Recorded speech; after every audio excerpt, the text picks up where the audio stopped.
enjoying Wednesday, part of Elmhurst Public Library at Home, the library's online program series. Each week, our staff will be talking to you about what they've been reading, watching, listening to, playing, or otherwise enjoying that they suggest to others.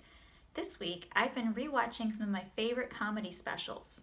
Last night, I rewatched Afraid of the Dark with Trevor Noah.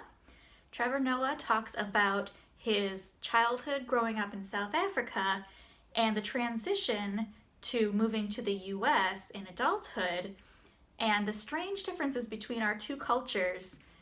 He also talks about his travels around the world, including a fun section on how the Scottish people live and speak.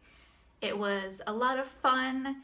I had it on the background while I was cleaning, and multiple times I caught myself just standing there watching, completely distracted by what was on screen. You can watch Trevor Noah's special on Netflix. You can also check out his book, Born a Crime, about his childhood in South Africa, from the library in print, digital, or audiobook. Hello. This week, I watched Jingle Jangle on Netflix.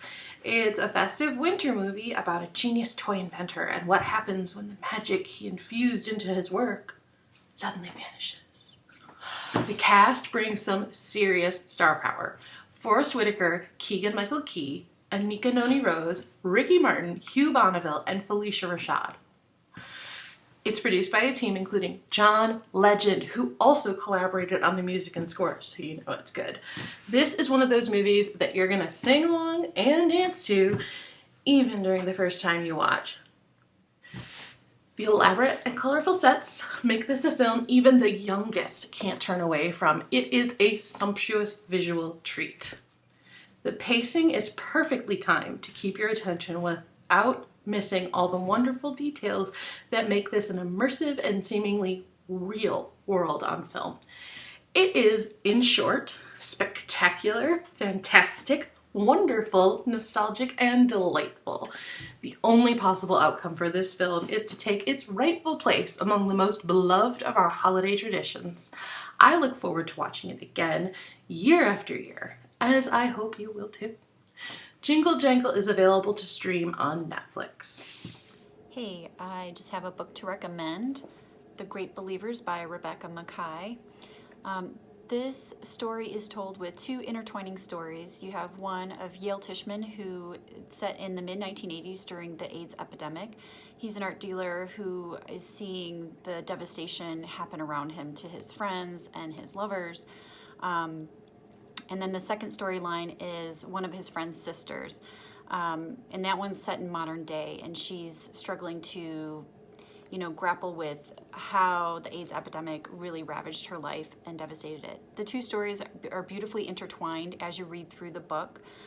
This is a very harrowing story. It's really well written. It's also very well researched. We just finished this one for our book discussion, and I highly recommend it. Hi, today I'd like to share with you A Deadly Education by Naomi Novik. In A Deadly Education, the main character, Elle, is a junior at the Scholomance, a magical school where other magical children are forced into terrifying trials, actually, as they try and fight monsters while also trying to learn how to survive. It has a very mature Harry Potter feel to it. In fact, as I was reading it, I felt like this was written for Harry Potter fans who maybe grew up with Harry Potter.